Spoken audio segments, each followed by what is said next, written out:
a outra oportunidade. Irmãos, mas escolhendo a Bíblia, irmão, passando uma palavra para os nossos corações na noite do dia de hoje, o Senhor me levou sobre a história da igreja, o começo da igreja, que fala sobre, lá em Atos dos Apóstolos. Irmãos, sabemos, irmão, que Jesus, depois que ele foi crucificado, Jesus ele desceu, na terra.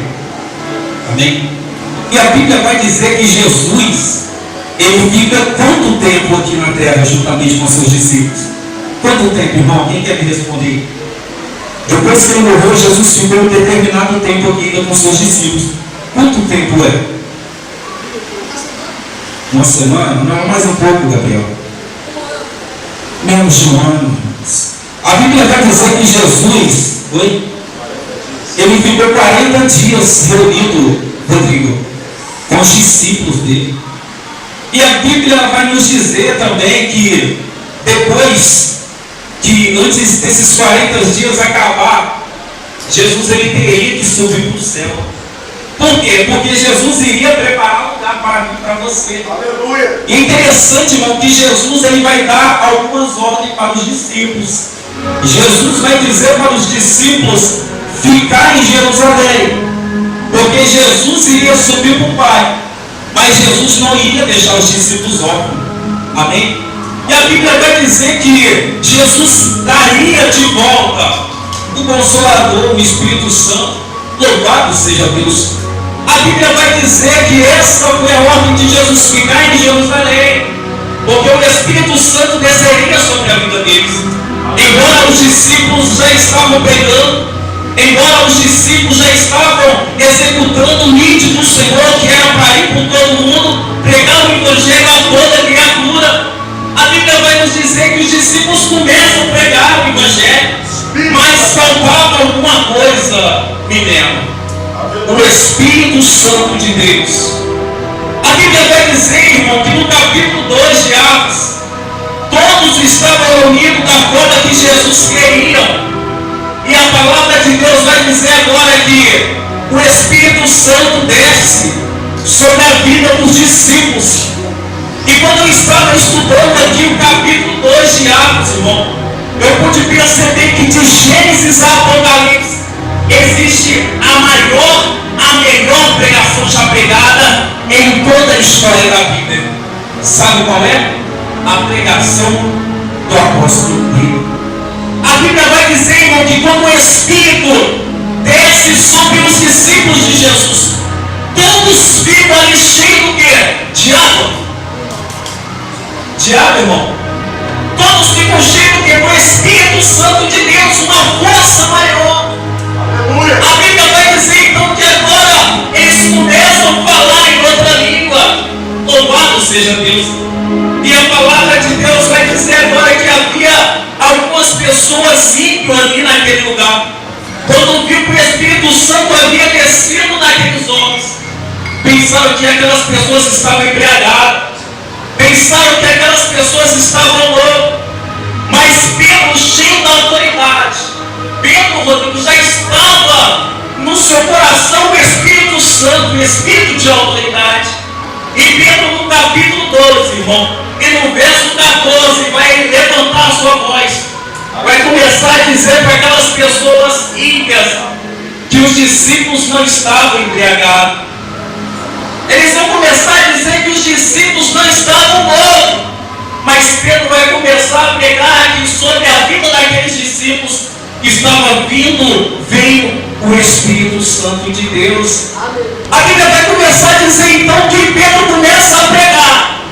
Se você abrir sua Bíblia no capítulo 2, verso 14 em diante, você vai ver que Pedro esboça a maior pregação de Atos dos Apóstolos. A Bíblia vai dizer, a minha Bíblia não afirma isso. Aqui diz que quase 5.000 almas aceitam Jesus, são salvos. Diante de um discurso de uma pessoa que havia acabado de receber o Espírito Santo de Deus. E a Bíblia vai dizer que o Evangelho, a igreja não para por aí, evangelista. A Bíblia vai dizer que os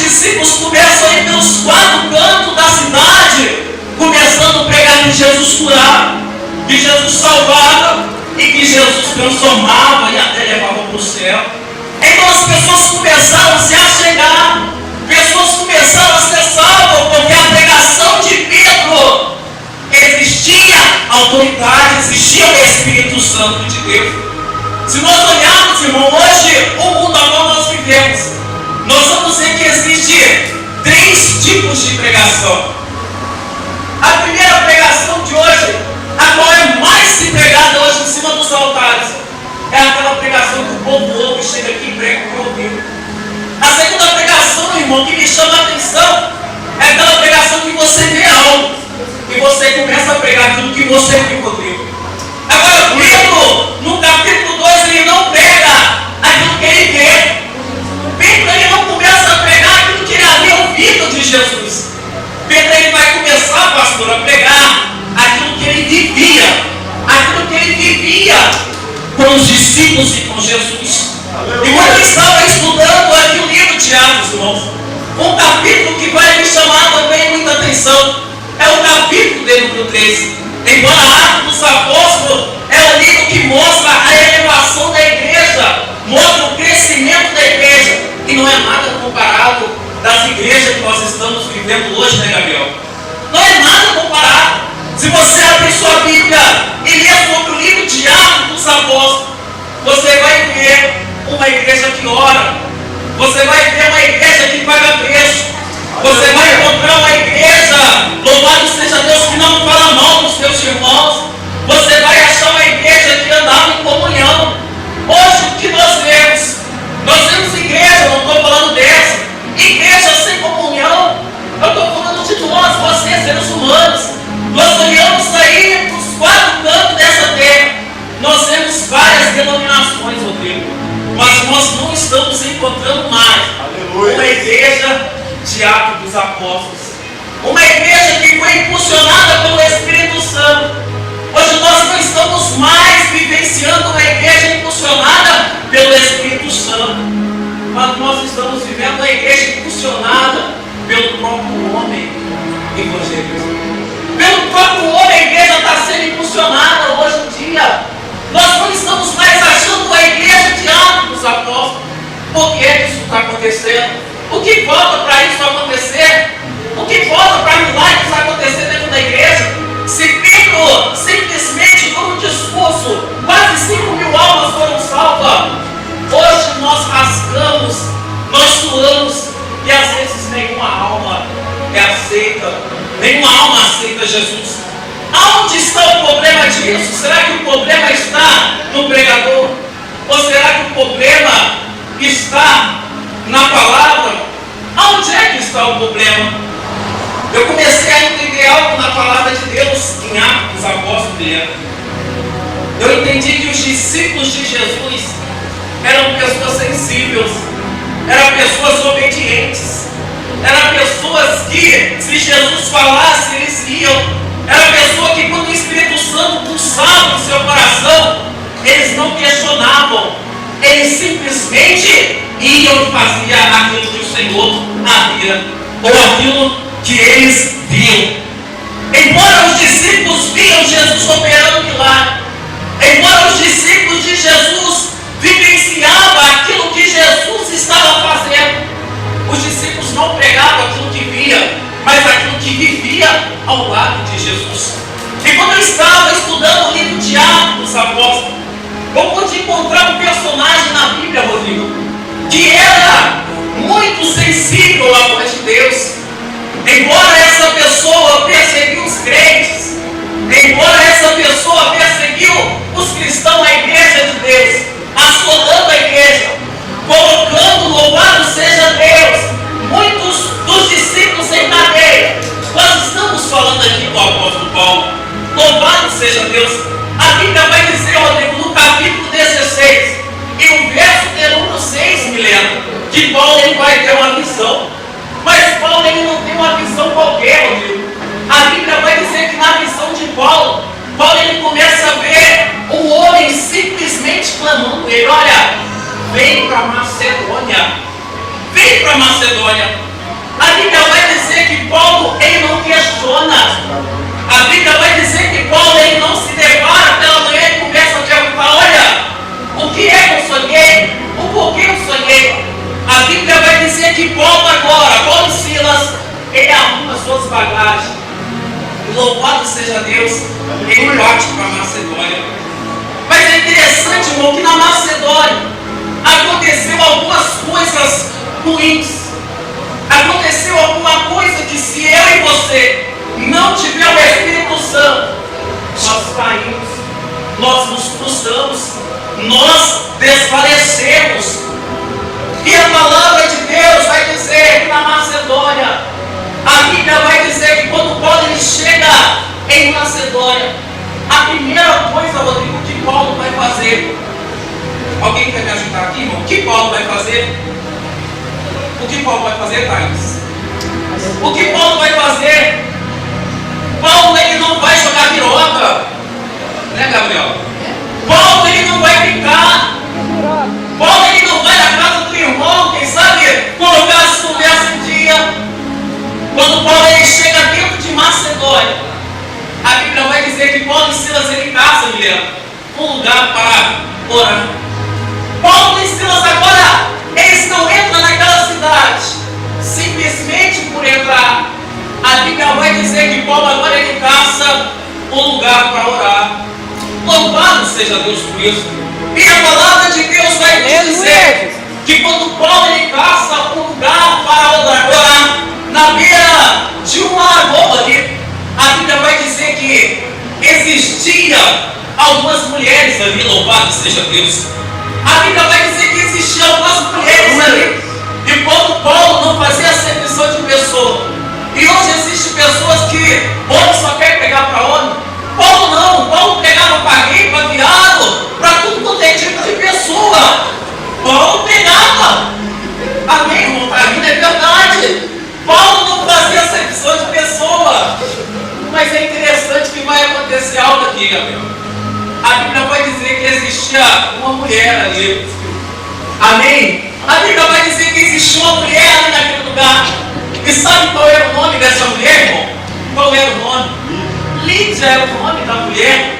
A Bíblia vai dizer que quando Paulo ele começa ali pregar, Paulo tinha o dom da palavra. Paulo ele tinha lágrima nos dentes, na língua e tudo quanto é tipo de lugar. A Bíblia vai dizer agora que Paulo ele começa a pregar. E dentro da Macedônia, a primeira alma vai aceitar Jesus, uma mulher. Mas não era esse o sonho que Paulo vai ter.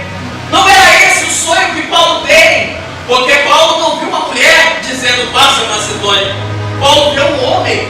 Então, certeza é que essa mulher não seria o alvo da visão de Paulo. A Bíblia vai dizer, aleluia, Jesus, que Paulo estava nessa cidade já por algum dia. E como era de costume Paulo ir na beira desse lago orar, a Bíblia vai dizer que uma determinada feita, uma mulher que se dizia ter um espírito do quê? Do que, irmãos? Do que, irmãos? Meu Deus! Do que? De adivinhação.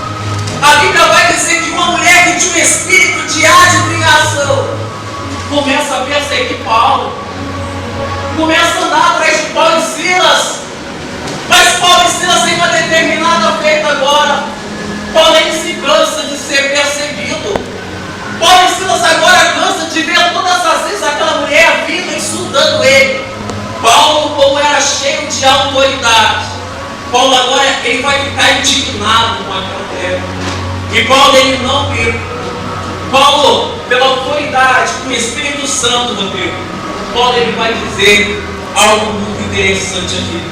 A Bíblia vai dizer aqui, irmão, louvado seja Deus, no verso 18 do capítulo 16, que Paulo agora, capítulo 16, o verso 18, ela continuou fazendo isso por muitos dias.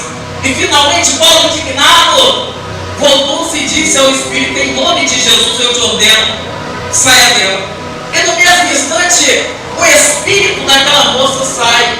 Eu quero fazer uma pergunta para toda a igreja: o que fez o Espírito sair daquela moça? A pastora está dizendo aqui, o que, pastora? intimidade de Deus, autoridade de Deus na vida dele. Autoridade também. O que fez aquele espírito sair daquela mulher? Foi a autoridade que Paulo tinha, irmão? Foi, Guilherme? Foi a autoridade? Tem certeza disso? Pensa bem. Tem certeza? Foi isso. A autoridade que tinha em Paulo fez com que aquele espírito saísse daquela mulher. O que eu quero dizer com isso, irmão? Eu quero abrir um parênteses aqui, irmão, para dizer algo para você. Irmão, quem não tem o Espírito Santo, levanta a mão. Todos temos o Espírito Santo. E se você tem o Espírito Santo, você tem o quê? A autoridade de Deus. Você pode todas as coisas, Rodrigo, porque você tem o Espírito Santo de Deus.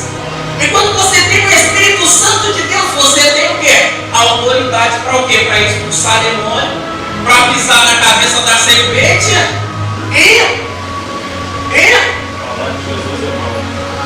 Então nós temos isso. O que o apóstolo Paulo tinha, nós temos hoje. O Espírito que desceu em Atos capítulo 2, ele existe até hoje. Ele existe até hoje. Basta você exercitar a autoridade que existe em você. A Bíblia vai dizer agora que Paulo expulsa o espírito de adivinhação que tinha essa moça. Mas a Bíblia vai dizer que agora aparece a primeira consequência na vida de Paulo e Silas. A Bíblia vai dizer que aquela moça, ela dava dinheiro para os seus senhores, ou seja, para as pessoas a qual ela trabalhava, porque cada espírito que ela adivinhava, cada adivinhação que ela fazia, ela ganhava dinheiro e dava para os seus senhores. A Bíblia vai dizer que os seus senhores ficam agora, Milena, indignados com a situação, e agora vai querer prender Paulo e Silas agora dentro de uma prisão. E nós sabemos, irmão, que nessa prisão, já pode adiantar, nessa prisão Paulo e Silas ele vai ficar preso, e todos sabemos que na meia-noite lá vai Paulo e Silas, eles vão orar, e as prisões, o quê? Se abrem. Mas onde eu quero chegar aqui? Até agora nós não vemos falar do homem a qual Paulo viu na sua visão. Onde que está esse homem?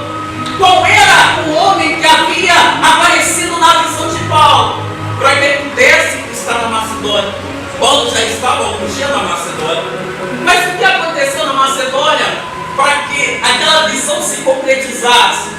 A Bíblia vai dizer agora, irmão, que quando Paulo e Silas ele estava naquela prisão, depois que Paulo e Silas, pela meia-noite, eles ali louvavam ao Senhor, a Bíblia vai dizer que as prisões automaticamente o quê? Se abriram. A Bíblia vai dizer que as algemas que estavam em Paulo e Silas são desfeitas. E agora Paulo e Silas, eles são libertos.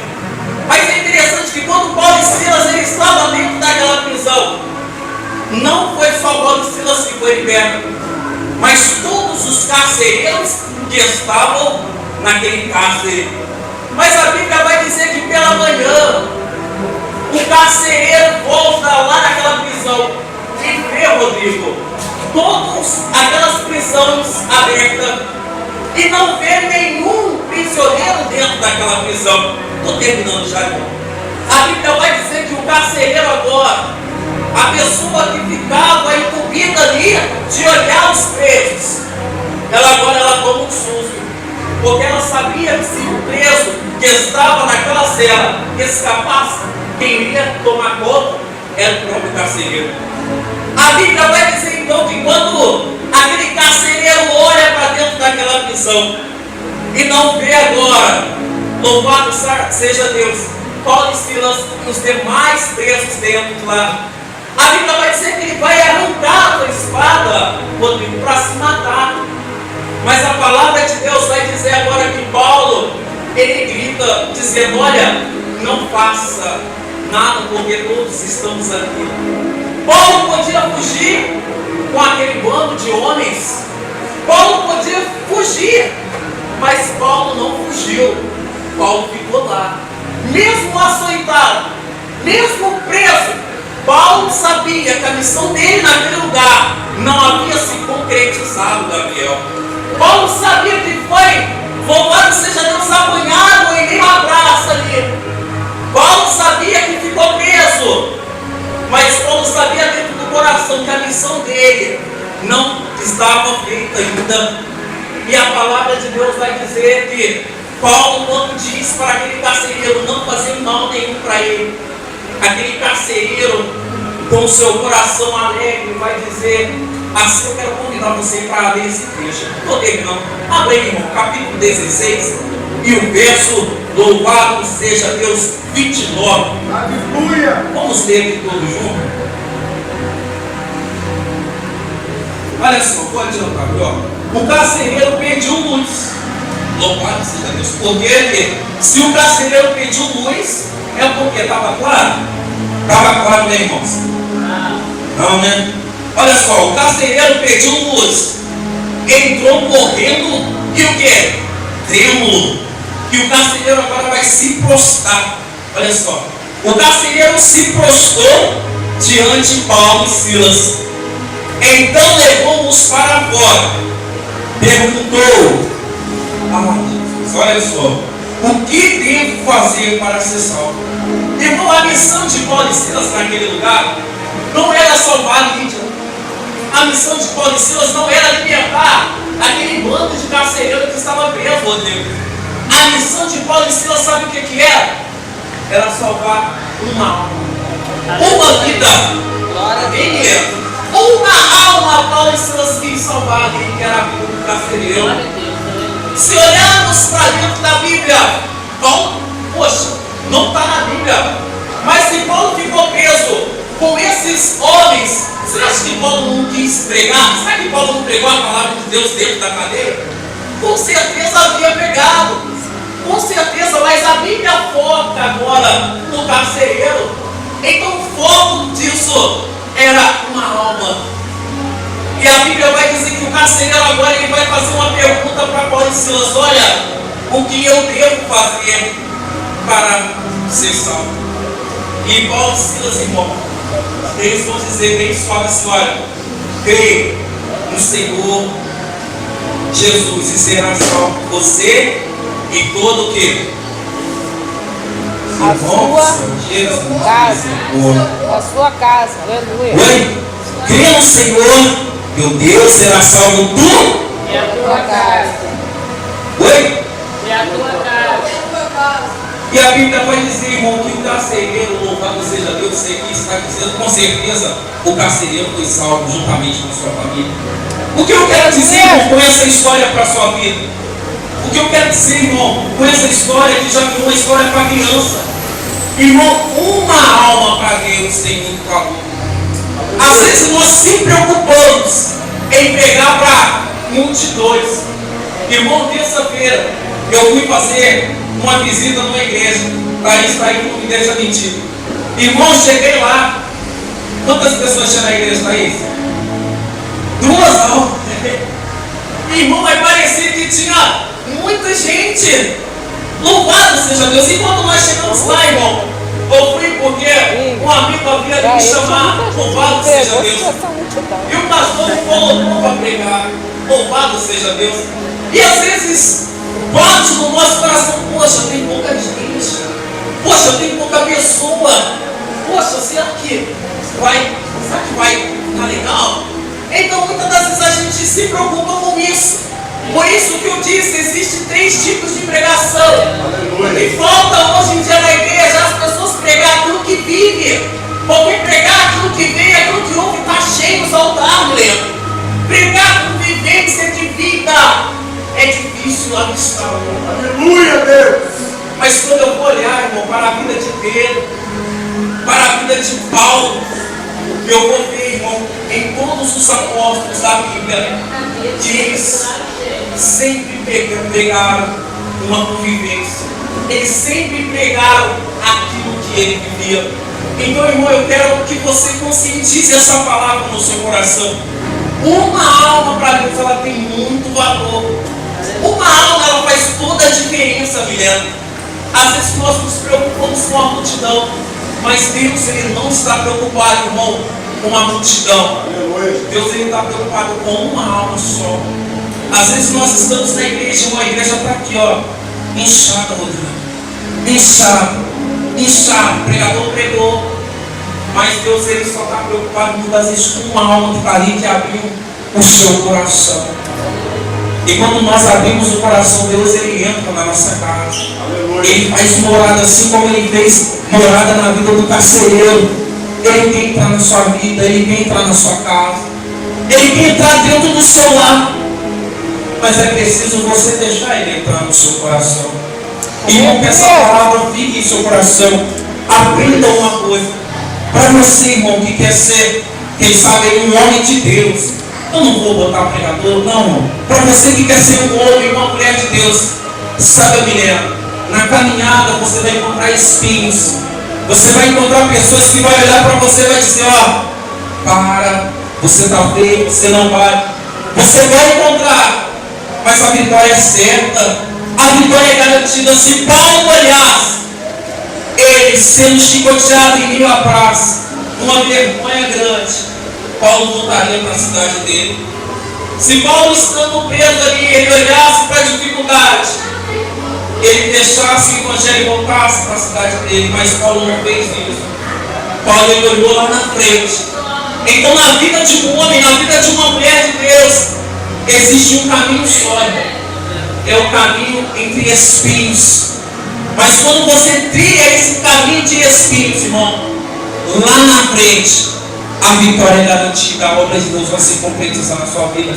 Então, independente da situação, Rodrigo, que você vivenciar, independente do que aquilo que as pessoas vão dizer, para de ir na igreja, não olhe para esse lado, olha para Jesus, porque no final a vitória vai ser certa. Paulo conseguiu ganhar através de uma alma, que era a vida do carcereiro. Outras pessoas foram salvas, mas o alvo de Paulo e Silas era uma alma. Então vamos colocar em nossa mente o foco, uma alma, porque uma alma ela pode virar duas almas viram três, e três vai indo se multiplicando. Matemática de Deus, irmão, não tem fim. Então prioriza isso na sua vida, irmão. Jesus está voltando, já estou terminando. E uma pergunta eu sei que ele vai fazer para mim naquele dia: cadê as almas? E você vai dizer para ele: olha, está lá na terra, olha, está aqui. Imagina Deus perguntar para você: cadê as almas? E você olhar do lado: olha, está aqui, meu irmão, Deus comigo. Imagina isso. Então, irmão, priorize almas, irmãos. Eu agradeço a oportunidade em nome de Jesus.